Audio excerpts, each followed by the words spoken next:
Hola, soy Guillermo Tell y vuelvo con los audiocuentos. En este caso, el cuento de hoy se llama Hambre.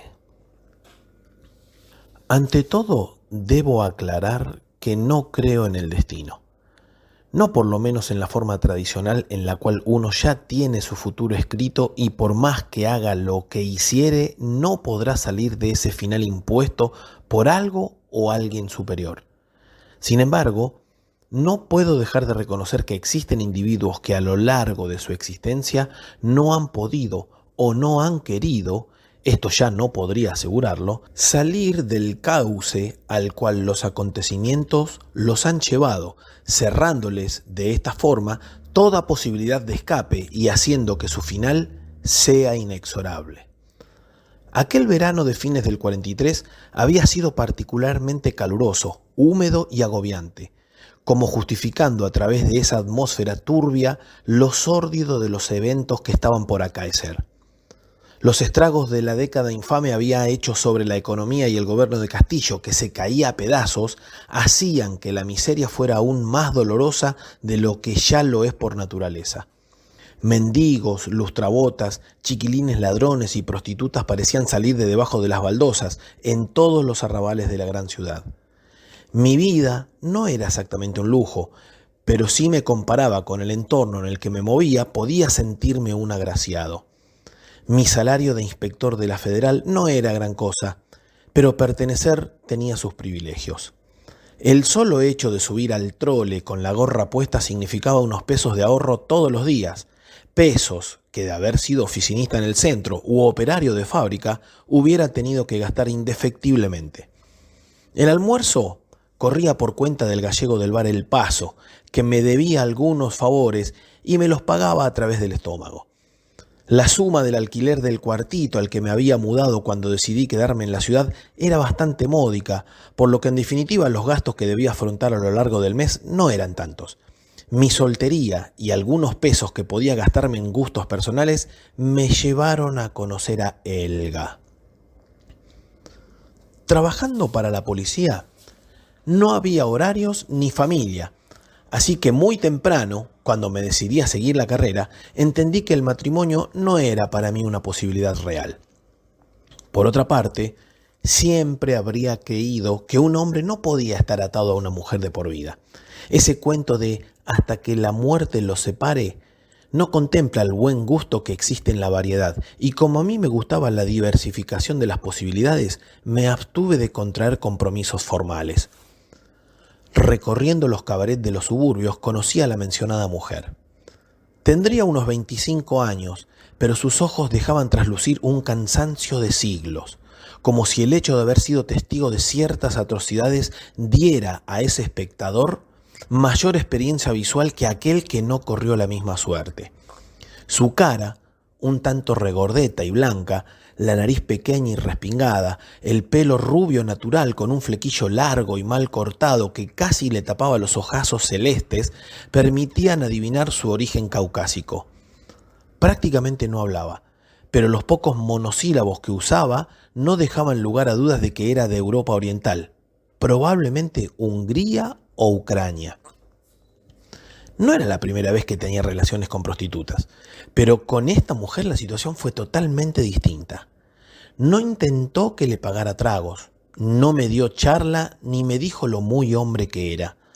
Parecía que asumía su papel con tal desencanto que solo le importaba cumplirlo con lo que tenía que hacer, recibir su paga y buscar un nuevo cliente. Esa especie de sutil desprecio me dejó en un primer instante desairado. ¿Cómo una puta, por más linda que fuera, me iba a tomar a mí como uno más? Ella era la que era una más entre todas las putas. Yo era un comisario de la Federal. Pasaron los días y por más que traté de olvidarla, no pude. Su modo de actuar casi arrogante me había de alguna forma encantado. Definitivamente no era igual al resto. Me sorprendí a mí mismo pensando en una prostituta de la cual ni siquiera conocía el nombre, como un muchachito que piensa que descubrió el amor verdadero luego del primer beso adolescente. Al cabo de una semana estaba otra vez en el cabaret donde la había conocido. Mis ojos intentaron horadar la espesa cortina de humo del pequeño recinto buscándola, pero no me fue posible ubicarla. De todas formas, ya había pagado mi entrada, por lo que decidí acodarme en la barra y esperar que apareciera. Haciéndome el desentendido, nunca se debe mostrar especial interés en una prostituta dentro del prostíbulo, pregunté al barman mientras le pedía un martini: ¿cómo se llama esa chica de carita gorda y blanca? ¿Cuál? ¿La rusa?, inquirió el morocho. No sé si es rusa. Lo único que sé es que tiene la cara gordita y casi no habla. Ah, sí, la rusa. La verdad que no sé cómo se llama. No dice nada y casi no se relaciona con nadie, ni siquiera con las otras chicas. El jefe no está muy contenta con ella porque no les hace gastar guita a los clientes. Se limita a pasar al amoblado y no toma ni siquiera un vaso de agua. Así el negocio no funciona, acotó el moreno, como si él fuera el dueño del antro, mientras me sonreía con una dentadura que tenía más huecos que piezas dentales. El barman no me había ayudado mucho y luego de casi una hora dentro del local y cuando ya estaba decidido a irme, la vi entrar por la puertita del fondo que comunicaba con las habitaciones que estaban en la parte posterior del recinto. Había estado trabajando. Qué ingenuo fui. En ningún momento se me ocurrió pensar que ella pudiera estar con otro hombre que no fuera yo. Al no verla luego de una hora ahí dentro, había llegado a creer que ese día no trabajaba. Al fin y al cabo, algún día de descanso debería tener. Pero sí que estaba trabajando. ¿Y cómo? Enojado, como si ella me perteneciera, me arrimé a su hombro cuando ella se había sentado en la barra y le dije: ¿dónde estabas? ¿Perdón?, me respondió sin mirarme. La frialdad en el tono de su respuesta me hizo darme cuenta de que estaba errado en la forma en la que había iniciado mi aproximación. Discúlpame, es que vine especialmente a verte a vos y como no te encontraba ya me estaba yendo. ¿Nos conocemos?, me dijo sin dirigirme la mirada. Sí, pero no. En realidad yo estuve con vos la semana pasada, ¿te acordás? ¿Pretendés que me acuerde de todos los hombres con los que laburo? Al decirme esto, me miró por primera vez y a pesar de la poca luz del ambiente, pude volver a sentir esa extraña sensación. Esos ojos me transmitían un no sé qué, algo que no se podía explicar, pero que a su vez me generaba una irrefrenable atracción. Tenés razón, perdóname. No pretendía que te acordaras de mí. ¿Cómo te llamas? ¿Y para qué querés saber mi nombre? ¿Acaso yo te pregunto el tuyo? Era increíble. El maltrato y el desprecio de esta mujer eran inaceptables en una prostituta. Las prostitutas deben ser cariñosas, dulces y siempre tener sed. Esta era la antiputa, pensé. No tengo ningún problema en decirte mi nombre. Me llamo Próspero. ¿Y vos? Yo me llamo Elga. ¿Elga? ¿De dónde es ese nombre? ¿Ucraniano? Sí, ¿cómo sabías?, preguntó con marcado acento. Esa fue la primera vez que le noté un esbozo de interés en algo. En realidad no lo sabía, lo deduje a partir de tu fisonomía y tu acento, y además porque el barman me dijo que eras rusa. Rusa no, ucraniana. Por favor, no confundas. Esos bolcheviques de mierda nos han hecho muy mal. Me llamó la atención un comentario político de esa índole en una prostituta de arrabal. A pesar de su prosaico léxico, la mujer parecía tener un cierto nivel de cultura que no suele abundar en estos páramos yermos de saberes. ¿Y vos qué haces tantas deducciones? ¿Qué sos? ¿Detective?, me preguntó mientras ahora me miraba de arriba abajo como estudiándome. Algo parecido. Soy inspector de la Federal. ¡Ja! Lo que me faltaba. No laburarás con migraciones, ¿no?, me dijo en tono violento. No, nada que ver. Además, me gustas mucho como para hacer que te deporten y no verte nunca más. Conversamos un rato sobre mi trabajo y finalmente hicimos lo que todo el mundo hace ahí dentro. Con el paso del tiempo, mis visitas al cabaret y a Elga se hicieron más frecuentes. Fueron tantas las veces que nos vimos que entre nosotros se estableció una relación un poco más allá de la típicamente fría comprador-vendedor. Finalmente, y luego de muchas negativas de su parte, logré que aceptara que nos viéramos fuera de su lugar de trabajo. A pesar de los encuentros que habíamos tenido, no había logrado sacarle mucha información acerca de casi nada.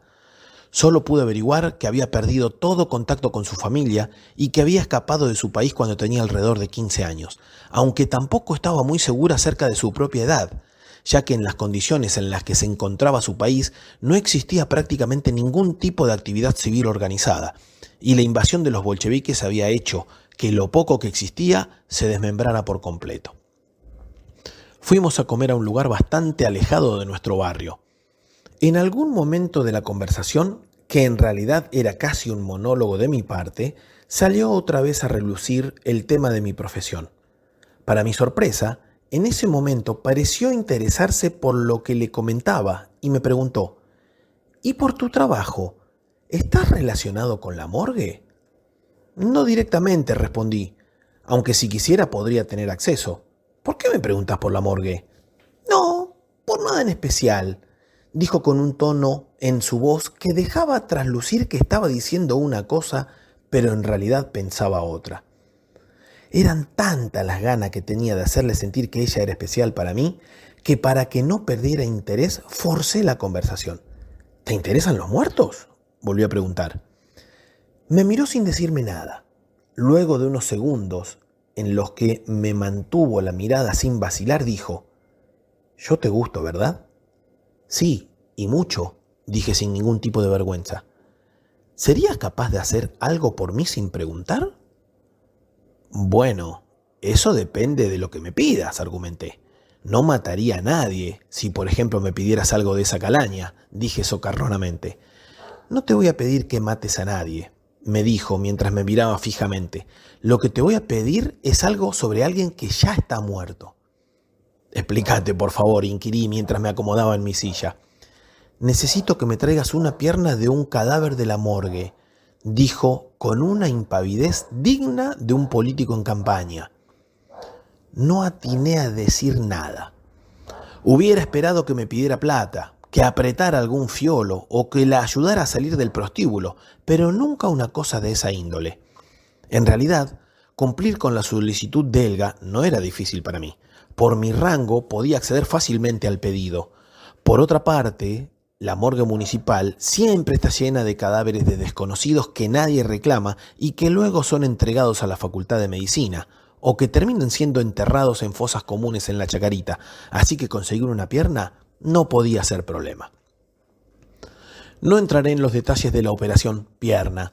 Solo comentaría que los efectos de estar el menor tiempo posible con un miembro amputado en mi bolso de mano, esa tarde, en lugar de viajar en el trolebús, me moví en un taxi.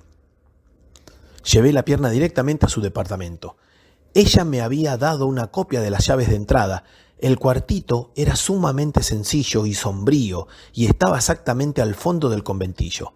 Los chicos que jugaban a la bolita en el patio de tierra ni se fijaron en mi persona.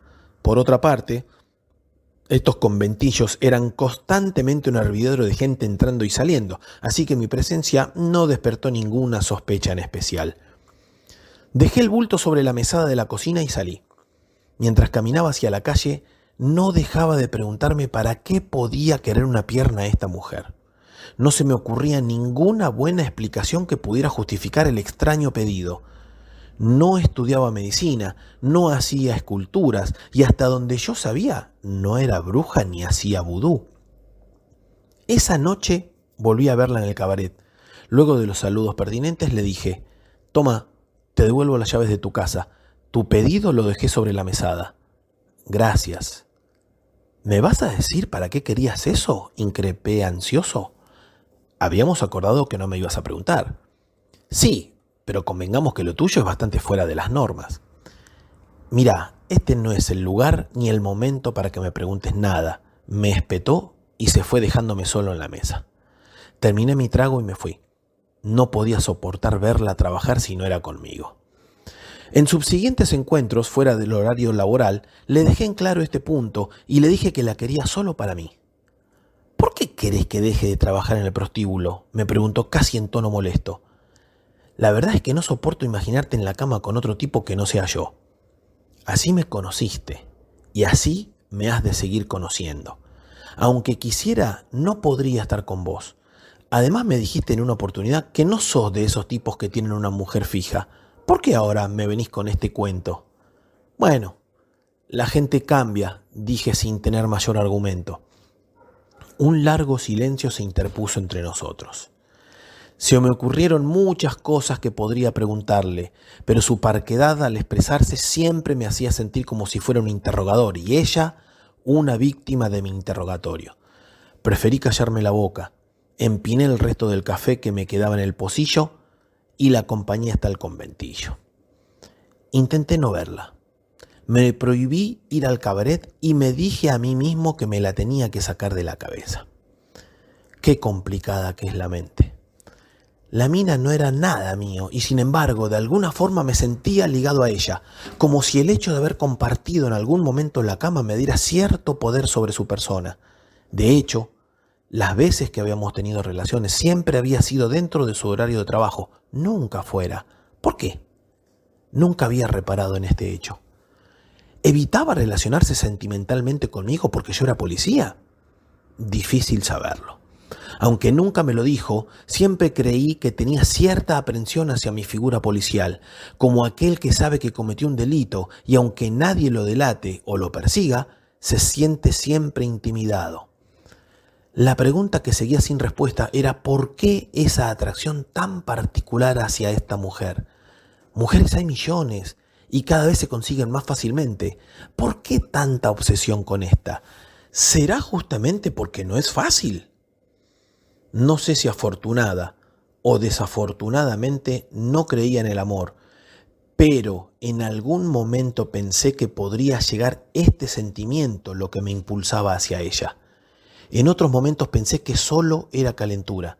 La cuestión es que con el paso del tiempo y el incremento de trabajo debido al caso de El Devorador, la cosa se fue enfriando y poco a poco me fui quedando sin espacios para su recuerdo.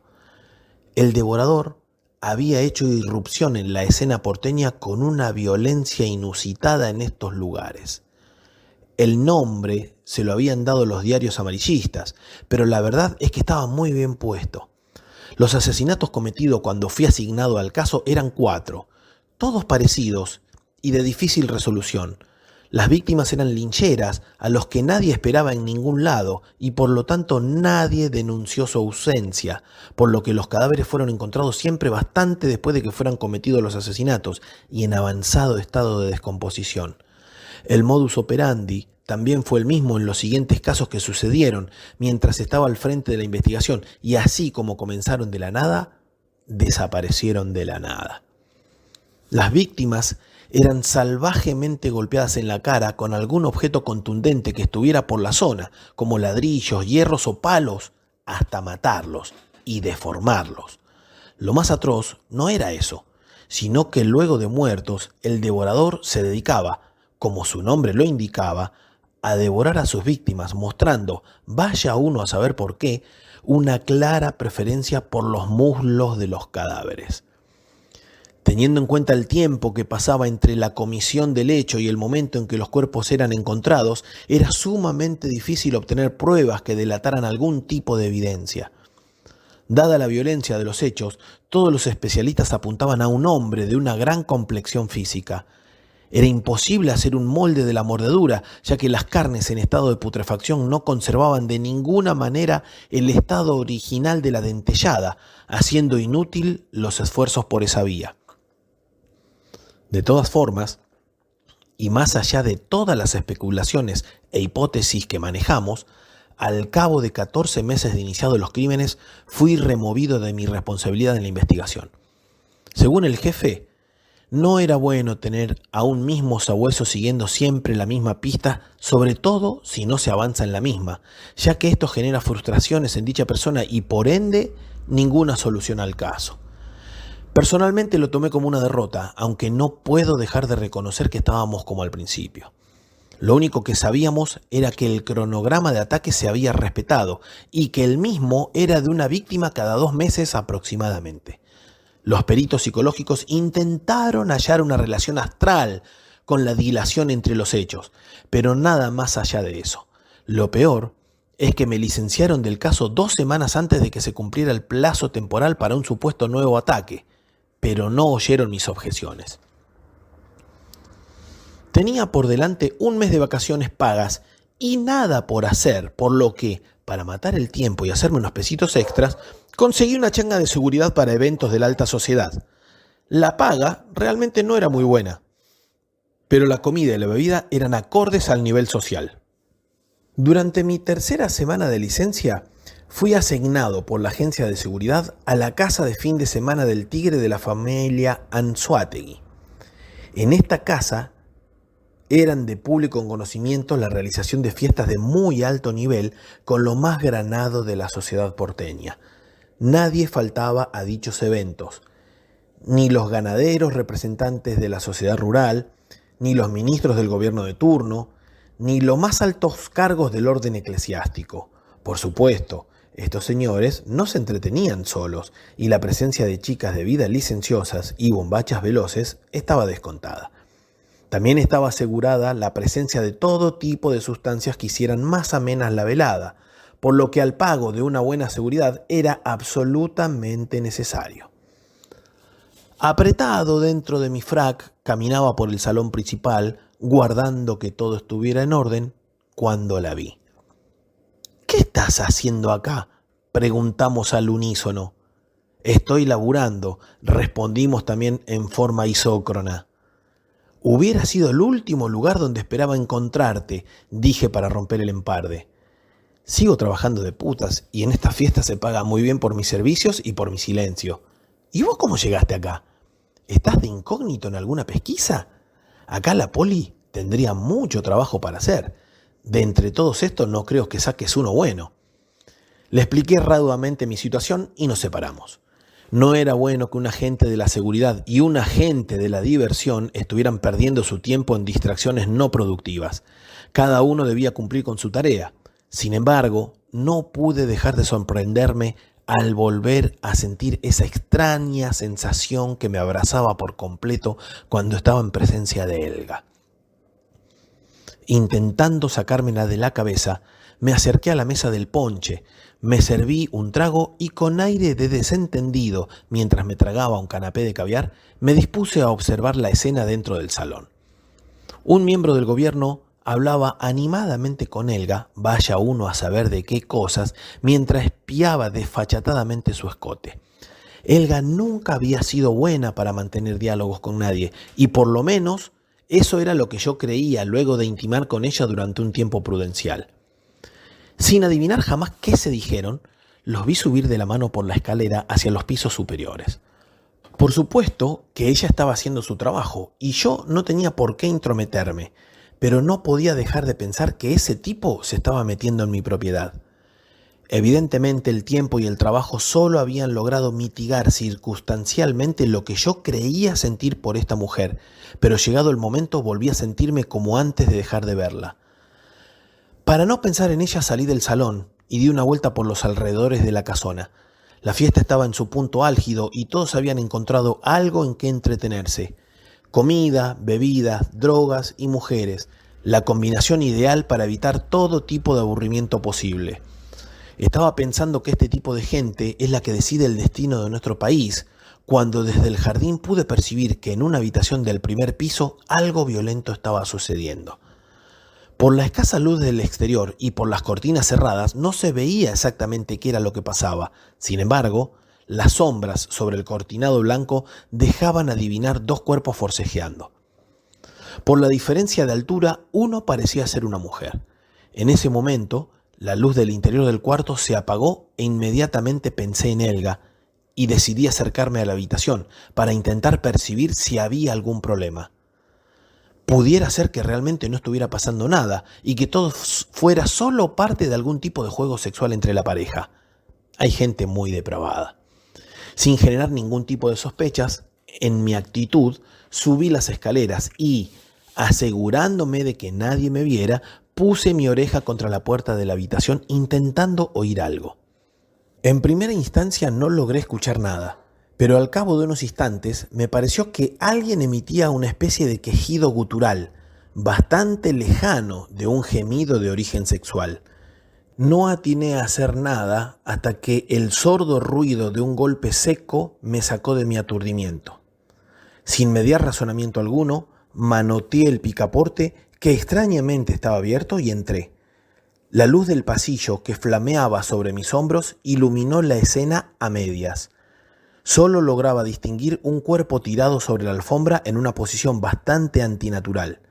Los miembros y la cabeza estaban descolocados, haciéndome pensar inmediatamente lo peor. Tanteé la pared buscando la tecla de la luz y cuando logré encenderla, todo el escenario se reveló ante mis ojos atónitos. En tantos años de servicio he visto muchas cosas, pero nunca una escena del crimen me impactó tanto. El cuerpo estaba prácticamente destrozado. Las vísceras estaban desparramadas alrededor del cuerpo, como si hubieran explotado desde el estómago y el estallido las hubiera expulsado al exterior. Lo que había sido la cabeza no tenía cara, y la parte superior del cráneo no estaba o había sido aplastado con algo de un peso considerable, mezclando los parietales con el encéfalo en una masa informe. La ropa, desgarrada por completo, parecía haber sido rota con las manos, ya que los cortes de las mismas no eran limpios. Evidentemente, el autor de esta abyección debía tener una enorme fuerza. Al acercarme al cuerpo, pude advertir sobre las partes blandas del mismo dentelladas claras y profundas, que en conjunto con el resto de las evidencias ponían la firma del devorador sobre esta faena.